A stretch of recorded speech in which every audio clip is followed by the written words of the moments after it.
Shalom pemirsa Malaikat Ketiga. Jumpa lagi dalam seri pelajaran Suara Nubuatan. Kali ini kita akan masuk pada pelajaran yang terakhir, yaitu pelajaran yang ke-23 dengan topik persepuluhan dan persembahan. Sebelum kita masuk pada pembahasan kita tunduk kepala sejenak, kita berdoa. Tuhan di surga, Allah yang penuh kasih, terpujilah nama-Mu. Terima kasih untuk kesempatan Tuhan berikan kami boleh kembali melanjutkan pelajaran seri nubuatan kami. Biarlah kuasa Tuhan boleh bersama-sama dengan kami, berikan kami hikmat dan pengertian untuk bisa mengerti akan pelajaran ini. Terima kasih ya Tuhan, di dalam nama Yesus kami berdoa. Amin. Saudara-saudara sekalian, pada pelajaran sebelumnya kita sudah belajar bahwa pada saat kita menerima Yesus Kristus sebagai juru selamat pribadi kita, maka pada saat itu kita menjadi anggota keluarga Allah. Kita dipersatukan dalam persekutuan umat Allah dan Yesus Kristus. Dalam persekutuan ini kita menjadi satu, baik di dalam rencana, keinginan dan cita-cita kita dipersatukan dengan kehendak Allah. Segala sesuatu, kegiatan dan pikiran kita dipasrahkan kepada kehendak Allah. Dan seluruh kehidupan dan segala sesuatu yang kita miliki adalah guna kepentingan bersama untuk Tuhan dan keselamatan kita. Di dalam Yohanes 3 ayat 16 dikatakan, karena begitu besar kasih Allah akan dunia ini, sehingga Ia telah mengaruniakan anaknya yang tunggal, supaya barang siapa yang percaya tidak binasa, melainkan beroleh hidup yang kekal. Disinilah terletak sifat yang agung dari Yesus Kristus, yaitu pengorbanan, ya, sifat rela berkorban. Dan orang percaya harus melakukan hal yang sama, yaitu menyatakan sifat-sifat pengorbanan dalam kehidupannya. Yesus mengatakan bahwa kasih itu adalah mengenai hukum, ya. Ketika seorang muda datang kepada Yesus dan bertanya, apa yang saya lakukan supaya saya bisa mendapatkan hidup yang kekal? Yesus telah menguji kasih dari orang muda itu dengan mengatakan bahwa pergilah, juallah segala hartamu dan bagikanlah itu kepada orang-orang miskin. Jadi agama Yesus Kristus adalah agama yang mengajarkan tentang kasih, ya. Kita tidak diajarkan untuk mencintai diri kita sendiri, melainkan sesuai dengan maksud ilahi. Dikatakan mereka yang bekerja sama dengan Allah membangun satu kerajaan perdamaian dan kebenaran yang memberikan kepuasan rohani dan keselamatan bagi orang lain juga. Dengan tidak mencintai diri sendiri, rela berkorban, suka berkorban untuk keselamatan sesama manusia adalah sifat-sifat yang dimiliki oleh seseorang yang telah dilahirkan di dalam keluarga Allah. Satu hal penting yang perlu kita mengerti sehubungan dengan persekutuan kita dengan Tuhan adalah bahwa kita perlu bekerja sama dengan Allah. Mungkin kita bertanya, bagaimana kita dapat bekerja sama dengan Allah untuk membangun kerajaannya dan menyelamatkan sesama manusia? Pertanyaan ini pernah ditanyakan juga oleh Raja Daud di dalam Mazmur pasal 116 ayat 12. Dia katakan, bagaimana akan kubalas kepada Tuhan segala kebajikannya kepadaku. Dan di dalam Roma 12 ayat 1 dan 2 Rasul Paulus memberikan jawaban atas pertanyaan ini. Roma 12 ayat 1 dikatakan, saudara-saudaraku yang kekasih, demi kemurahan Allah aku menasihatkan kamu supaya kamu mempersembahkan tubuhmu sebagai persembahan yang hidup, yang kudus dan yang berkenan kepada Allah. Itu adalah ibadahmu yang sejati. Jadi arti persekutuan sejati apabila kita mengetahui bahwa Allah telah menyelamatkan kita melalui Yesus Kristus, maka kita pun harus merasa suatu tanggung jawab kita terhadap Allah. Kehidupan kita, ya, tubuh kita, waktu kita, harta kita, atau apapun yang kita miliki, bahkan hati kita rela persembahkan kepada Allah sebagai bukti persekutuan kita dengan Allah. Mengapa demikian? Karena kita menyadari bahwa kehidupan kita ini adalah milik Allah. Dan kita tidak dapat hidup atau bergerak dengan kekuatan kita sendiri. Seperti dikatakan dalam Kisah Para Rasul 17 ayat 28. Sebab di dalam Dia kita hidup, kita bergerak, dan kita ada. Nyatalah bahwa kita tidak mempunyai apa-apa, kecuali kita bergantung sepenuhnya pada kuasa Allah. Segala hal tentang hidup kita hanya berada di dalam tangan kemurahan Tuhan. Dia yang memberi kita napas hidup. Dia juga yang memberi kita kekuatan untuk menjalani kehidupan kita. Ulangan 8 ayat 18. Tetapi haruslah engkau ingat kepada Tuhan Allahmu, sebab Dialah yang memberikan kepadamu kekuatan untuk memperoleh kekayaan. Jadi segala sesuatu, ya, napas hidup, kekuatan kita peroleh dari Tuhan. Bahkan hikmat untuk bisa bekerja mencari nafkah di atas dunia ini. Itulah sebabnya kita perlu bekerja sama dengan Tuhan untuk menggunakan segala apa yang Tuhan berikan bagi kita untuk kemuliaan Tuhan. Kemudian hal yang kedua yang perlu kita mengerti adalah sehubungan dengan persembahan dan persepuluhan, ya, yaitu mengasihi Allah dengan harta kita. Di dalam Amsal 3 ayat 9 dikatakan, muliakanlah Tuhan dengan hartamu dan dengan hasil pertama dari segala penghasilan. Mungkin kita bertanya, bagaimana seharusnya kita memuliakan atau menghormati Allah dengan harta kita? Adakah petunjuk di dalam Alkitab tentang hal ini?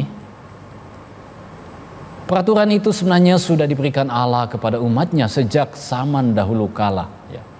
Peraturan itu adalah sangat rinci sampai segala hasil bumi dan ternak. Itu dicatat di dalam Imamat 27 ayat 30 dan 32. Dikatakan mengenai segala persembahan persepuluhan dari tanah, baik dari hasil benih di tanah maupun dari buah pohon-pohonan adalah milik Tuhan. Itulah persembahan kudus bagi Tuhan. Demikian juga segala persembahan persepuluhan dari lembu sapi atau kambing domba. Maka dari segala yang lewat dari bawah tongkat gembala waktu dihitung, setiap yang ke-10 harus menjadi persembahan kudus bagi Tuhan. Disinilah Allah telah menyatakan dengan jelas bahwa persekutuan kita dengan Allah menuntut suatu pengembalian kepadanya, 1/10 dari penghasilan kita, atau 1/10 dari keuntungan kita dari perusahaan atau dari perdagangan bagi mereka yang berdagang, atau 1/10 dari upah gaji kita bagi kita yang bekerja. Kita harus persembahkan kepada Tuhan. Mungkin kita bertanya, bukankah peraturan persepuluhan itu hanya berlaku bagi bangsa Yahudi saja? Atau hanya berlaku di zaman perjanjian lama saja? Atau mungkin juga kita bertanya, untuk apakah persepuluhan itu digunakan? Ya. Saudara-saudaraku yang kekasih di dalam Tuhan, kita perlu ketahui bahwa sejak manusia jatuh ke dalam dosa, Allah mempunyai pekerjaan yang besar, yaitu rencana keselamatan bagi umat manusia. Karena itu di dalam Matius 28 ayat 19 dan 20 dikatakan, karena itu pergilah, jadikanlah semua bangsa muridku, dan baptislah mereka dalam nama Bapa, Anak, dan Roh Kudus, dan ajarlah mereka melakukan segala sesuatu yang telah kuperintahkan kepadamu. Ya. Jadi jauh sebelum Allah memberikan peraturan tentang persepuluhan ini kepada bangsa Yahudi, Allah telah menentukan dan memberkati satu rencana untuk membiayai pekerjaan Injilnya di atas dunia ini. Kita baca dalam Alkitab bahwa Ibrahim telah memberikan persepuluhan kepada Melkisedek, yaitu imam Allah. Di dalam Kejadian 14 ayat 18 dan 20. Lalu Abraham memberikan kepadanya 1/10 dari semuanya. Jadi dia memberikan 1/10 dari semua yang dia miliki. Demikian pula Yakub telah membuat perjanjian memberikan persepuluhan kepada Tuhan. Kejadian 28 ayat 22, dari segala sesuatu yang engkau berikan kepadaku, akan selalu kupersembahkan 1/10 kepadamu. Ya. Jadi peraturan persepuluhan itu telah dilaksanakan oleh umat Allah sepanjang zaman perjanjian lama. Tetapi bukan hanya berlaku pada zaman itu saja, melainkan terus di zaman perjanjian baru, bahkan sampai di zaman kita sekarang ini. Pertanyaan yang berikutnya, untuk apakah persepuluhan itu digunakan? Di dalam zaman perjanjian lama sesuai dengan rencana Allah, maka imam-imam yang melayani pekerjaan bait suci mendapat biaya kehidupan mereka daripada harta suci uang Tuhan, yaitu persepuluhan. Mengenai bangsa Lewi, sesungguhnya aku berikan kepada mereka segala persembahan persepuluhan di antara orang Israel sebagai milik pusakanya untuk membalas pekerjaan yang dilakukan mereka, pekerjaan pada kemah pertemuannya. Bilangan 18 ayat 21. Dalam zaman perjanjian baru demikian pula bahwa kegiatan gereja Kristus ditunjang dengan sistem persepuluhan. 1 Korintus 19 ayat 13 dan 14. Tidak tahukah kamu bahwa mereka yang melayani dalam tempat kudus mendapat penghidupannya dari tempat kudus, dan bahwa mereka yang melayani mezbah mendapat bagian mereka dari mezbah itu. Demikian pula Tuhan telah menetapkan bahwa mereka yang memberitakan Injil harus hidup dari pemberitaan Injil itu.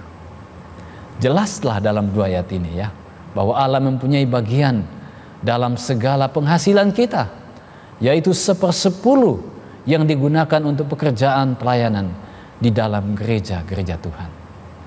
Bukanlah maksud Allah agar imam-imam atau pendeta-pendeta itu harus melalaikan atau meninggalkan tugas pekerjaan mereka untuk memperoleh biaya hidup. Jadi Tuhan tidak ingin pelayan-pelayanan Tuhan ini mencari pekerjaan sampingan untuk biaya hidup mereka. Itulah sebabnya mereka mendapatkan biaya hidup dari pelayanan mereka di mezbah atau di dalam gereja Tuhan.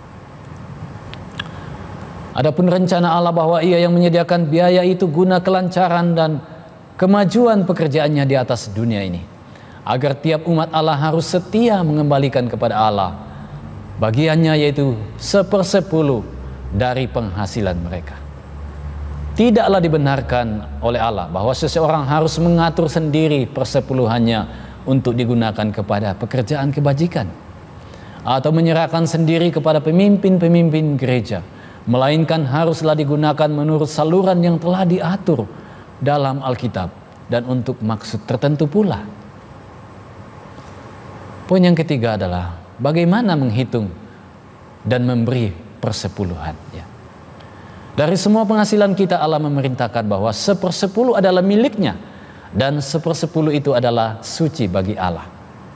Bagi para petani harus menghitung persepuluhan dari hasil pertaniannya ya. Pengusaha menghitung persepuluhan dari hasil keuntungannya. Demikian pula pekerja yang mendapat gaji menghitung persepuluhan dari gaji mereka. Jadi misalkan seorang petani mendapatkan hasil panen 10 kuintal gabah ya, maka 1/10-nya ya, yaitu 1 kuintal dia harus persembahkan kepada Tuhan. Atau seorang pengusaha mendapatkan keuntungan misalkan 2 juta dari usahanya, maka 10%-nya adalah 200.000 dia harus persembahkan untuk Tuhan. Sama halnya kalau kita sebagai pengerja ya, misalkan kita mendapat gaji misalkan 2 juta per bulan ya, maka 200.000 atau 1/10 dari 2 juta itu kita harus persembahkan sebagai persembahan persepuluhan untuk Tuhan. Pertanyaan, bagaimana jika ada orang yang tidak jujur di dalam mengembalikan persepuluhan ini ya? Alkitab menjelaskan bahwa bagi orang yang tidak jujur dalam memberikan persepuluhan dinyatakan bersalah menipu Allah, dan orang yang demikian itu akan kehilangan berkat dari Allah. Ini sangat-sangat prinsip ya Bapak Ibu, untuk kita mengerti bahwa kita perlu jujur dalam memberikan persepuluhan kita. Bahkan dicatat dalam Maleakhi 3:8 dan 9, bolehkah manusia menipu Allah? Namun kamu menipu aku, tetapi kamu berkata dengan cara bagaimana kami menipu engkau mengenai persembahan dan persepuluhan dan persembahan khusus. Kamu telah kutuk, kamu telah kena kutuk, tetapi kamu masih menipu aku, ya kamu seluruh bangsa. Kemudian janji Tuhan bagi yang setia memberi persepuluhan dan persembahan. Allah menjanjikan perjanjian yang indah bagi mereka yang setia mengembalikan persepuluhan dan persembahan mereka kepada Tuhan. Bahkan yang memberi dengan jujur ya kepada Tuhan. Di dalam Maleakhi 3:10 dikatakan, bawalah segala persembahan persepuluhan itu ke dalam rumah Tuhan, ke dalam rumah perbendaharaanku, supaya ada persediaan makanan di rumahku, dan ujilah aku, firman Tuhan semesta alam. Apakah aku tidak akan membukakan bagimu tingkap-tingkap langit dan mencurahkan berkat kepadamu sampai berkelimpahan. Jadi persepuluhan kita haruslah dibawa dan diserahkan kepada perbendaharaan rumah Tuhan. Jadi bukan diserahkan kepada perseorangan atau digunakan untuk maksud tertentu menurut kemauan kita sendiri. Bahkan dikatakan beribu-ribu orang Kristen yang telah mencoba perjanjian Allah itu, dan mereka membenarkan pengalaman yang digenapkan oleh firman Allah itu. Allah memberkati dengan limpah 9/10, sehingga berkat itu dirasakan lebih banyak dari semua bagian penghasilan yang diperoleh. Poin yang keempat adalah, mengapa Allah menghendaki persepuluhan kita? Ya, sebenarnya Tuhan tidak memerlukan persepuluhan kita. Allah tidak memerlukan bagian uang penghasilan dan harta kita. Allah semesta alam adalah Allah yang maha kuasa dan maha kaya. Ialah Khalik semesta alam sekalian. Bahkan di dalam Mazmur 24 ayat 1 dikatakan, Tuhanlah yang empunya bumi serta segala isinya, dan dunia serta yang diam di dalamnya. Ini berarti mencakup segala harta kekayaan di dalam dunia ini. Kepunyaankulah perak dan kepunyaankulah emas. Demikianlah firman Tuhan semesta alam. Hagai 2 ayat 9. Bahkan segala manusia, pria, wanita, anak-anak di dalam dunia ini adalah ciptaan Allah. Pada waktu manusia jatuh berdosa kepada Allah, maka sebab anak manusia datang untuk mencari dan menyelamatkan yang hilang. Jadi ketika kita manusia jatuh dalam dosa, Allah pun datang menebus kita, ya, untuk menyelamatkan manusia yang telah jatuh ke dalam dosa yang akan binasa itu. Dikatakan Allah telah membayar dengan harga yang sangat mahal, yaitu dengan menyerahkan hidup anaknya, Yesus Kristus. Itulah sebabnya 1 Korintus 6 ayat 20 mengatakan, sebab kamu telah dibeli dan harganya telah lunas dibayar. Karena itu muliakanlah Allah dengan tubuhmu. Jadi bukan hanya kita manusia telah ditebus, tetapi juga kehidupan kita sekarang ini adalah semata-mata bergantung pada kemurahan Tuhan. Itulah sebabnya kita memberi persembahan persepuluhan itu sebagai bentuk pengakuan kita akan kepemilikan Allah atas kehidupan kita dan atas segala sesuatu yang Allah percayakan kepada kita. Kemudian selain persembahan persepuluhan, ada juga yang namanya persembahan syukur, ya. Apa itu persembahan syukur? Dikatakan bahwa seseorang yang merasa bahwa Allah telah memberkati dia dalam usahanya, pekerjaannya, atau dalam berbagai kegiatannya, maka di samping persepuluhan, ia dapat memberikan kepada Allah persembahan syukur, ya. Persembahan sebagai ucapan syukur kita akan kasih Allah bagi kehidupan kita. Ada pula rasa terima kasih seseorang dengan persembahan ini apabila ia merasa telah diselamatkan dari suatu bencana, ya. Misalkan ada orang mengalami bencana, tetapi Tuhan meluputkan dia dari bencana itu, maka orang itu akan memberikan persembahan syukur kepada Tuhan. Atau seseorang yang telah disembuhkan dari sakit penyakit, dia akan memberikan persembahan syukur kepada Tuhan. Atau seseorang yang telah mencapai tujuan atau cita-cita dalam hidupnya, maka dia akan memberikan persembahan sebagai rasa syukurnya kepada Tuhan. Adapun prinsip yang perlu kita mengerti di dalam memberikan persembahan atau persepuluhan kita kepada Tuhan adalah, dikatakan hendaklah masing-masing memberikan menurut kerelaan hatinya, jangan dengan sedih hati atau karena paksaan, sebab Allah mengasihi orang yang memberi dengan sukacita. 2 Korintus 9 ayat 7.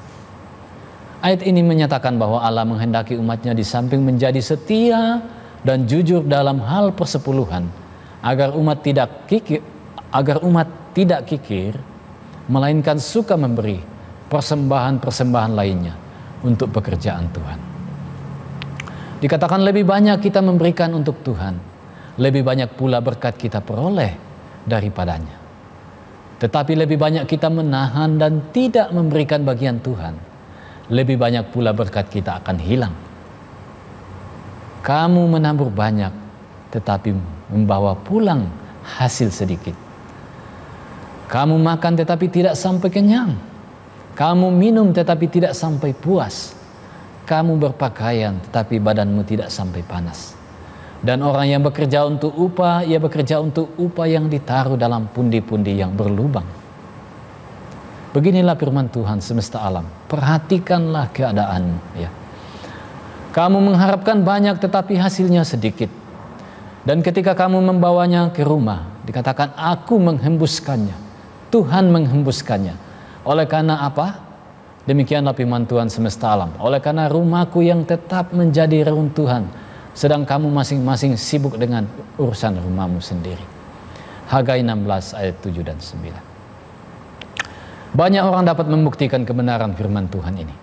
Mereka mengalami kesusahan karena menggunakan bagian dari harta milik Allah, yaitu persepuluhan dan persembahan. Yesus Kristus menasihatkan kita, berilah dan kamu akan diberi, ya. Lukas 6 ayat 38. Kemudian Rasul Paulus di dalam 2 Korintus 8 ayat 12. Sebab jika kamu rela untuk memberi, maka pemberianmu akan diterima. Kalau pemberian itu berdasarkan apa yang ada padamu, ya, bukan berdasarkan apa yang tidak ada padamu. Kemudian lebih lanjut 1 Korintus 4 ayat 2. Yang akhirnya dituntut dari pelayan-pelayan yang demikian ialah bahwa mereka ternyata dapat dipercaya. Kesimpulan dari pelajaran kita sepanjang pelajaran kita dari seri Suara Nubuatan ini adalah, saudara telah mengikuti pelajaran-pelajaran kitab suci ini dengan tekun dan setia. Itu saya percaya. Pelajaran tentang persepuluhan dan persembahan adalah yang terakhir dari susunan rangkaian pelajaran yang telah disediakan. Saudara telah mengikuti dengan baik setiap pelajaran ini. Kami yakin saudara telah sampai kepada suatu kesimpulan bahwa apa yang telah saudara pelajari adalah suatu kenyataan yang jelas tentang kecintaan Allah yang tak terduga untuk keselamatan kekal bagi umat manusia yang berdosa. Saudara telah pelajari pula bahwa keselamatan itu hanyalah dapat diperoleh melalui Yesus Kristus. Karena Yesus Kristus adalah jalan kepada Allah dan kepada Firdaus yang kekal.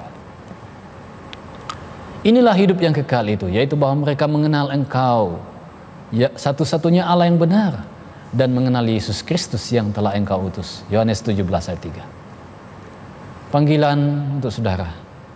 Maukah saudara menerima Yesus Kristus sekarang juga? Yesus sedang memanggil saudara.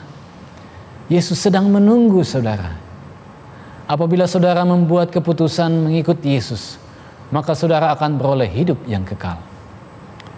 Pada hari ini Yesus memanggil saudara untuk mengambil suatu tekad dan keputusan agar menyerahkan hati saudara kepadanya dan mengikut Dia dan melaksanakan petunjuk-petunjuknya. Yesus memanggil saudara sekarang juga. Apakah panggilan dan usaha pengorbanan Yesus ini akan disia-siakan? Marilah saudaraku, kita mengikuti Yesus dan bersedia untuk menerima hidup yang kekal itu. Dikatakan siapa bertelinga hendaklah ia mendengarkan apa yang dikatakan Roh kepada jemaat-jemaat.